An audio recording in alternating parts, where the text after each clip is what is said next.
আমরা কি একবারও ভেবেছি নারী ও পুরুষ আলাদা কেন? শুধু শরীরের গঠনের জন্যই আলাদা, নাকি এর পিছনে রয়েছে গভীর বৈজ্ঞানিক রহস্য? আর ইসলাম কি বলেছে এই বিষয়টিতে? আসুন জেনে নিই জেন্ডার বায়োলজি ও ইসলামের দৃষ্টিভঙ্গি।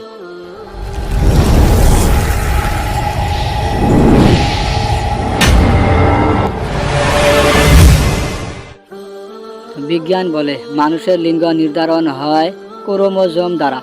নারীর থাকে XX আর পুরুষের থাকে XY ক্রোমোজোম। মায়ের শরীর থাকে সব সময় X ক্রোমোজোম। বাবার স্পার্ম যদি X দেয় শিশু হয় মেয়ে, আর যদি Y দেয় তখন হয় ছেলে সন্তান। মানে শিশুর লিঙ্গ নির্ধারণ করে বাবার দিক থেকেই। এই সত্যটি আজ বিজ্ঞান বলছে, কিন্তু আশ্চর্যের বিষয় কোরআনে 1400 বছর আগে ইঙ্গিত ছিল। সূরা নাজিয়াত আয়াত 45-46 বলা হয়েছে, তিনি নারী ও পুরুষকে সৃষ্টি করেছেন এক বিন্দু পানি থেকে। এখানে স্পষ্ট বলা হয়েছে নুতফা থেকে সৃষ্টি, অর্থাৎ শুক্রাণু যা পুরুষের শরীর থেকেই আসে।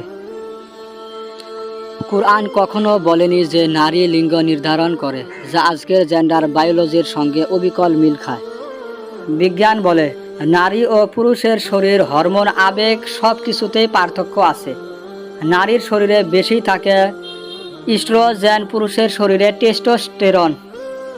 এই হরমোনে তৈরি করে আচরণগত ও শারীরিক পার্থক্য।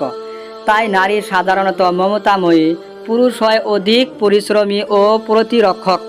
ইসলামও এই পার্থক্যকে স্বীকৃতি দেয়, তবে উভয়কে দিয়েছে সমান মর্যাদা, ভিন্ন দায়িত্ব। কোরআনে বলা হয়েছে, আমি তোমাদেরকে নারী ও পুরুষ হিসেবে সৃষ্টি করেছি যাতে তোমরা পরস্পরের প্রতি সহানুভূতিশীল হও। সূরা হুজুরাত 13। পুরুষের দায়িত্ব পরিবারের নিরাপত্তা নিশ্চিত করা, আর নারীর সম্মান রক্ষা ও মাতৃত্বের মর্যাদা রয়েছে। কিন্তু আল্লাহর কাছে মর্যাদা নির্ভর করে তাকওয়ার উপর। নারী না পুরুষ, কে বেশি ধার্মিক সেটাই মূল। নারী পুরুষ আলাদা হলেও একজন আরেকজনের প্রতিদ্বন্দ্বী নয়, তারা একে অপরের পরিপূরক। বিজ্ঞান বলে পার্থক্য, ইসলাম বলে ভারসাম্য। এটাই হলো সৌন্দর্য, সৃষ্টি ও বিধানের এক অনন্য সমন্বয়।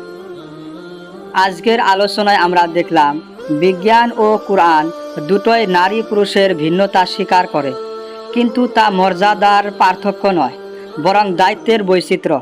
আসুন একজন আরেকজনকে সম্মান করি, বুঝতে শিখি, কারণ নারী ও পুরুষ উভয়ে আল্লাহর সুন্দর সৃষ্টি।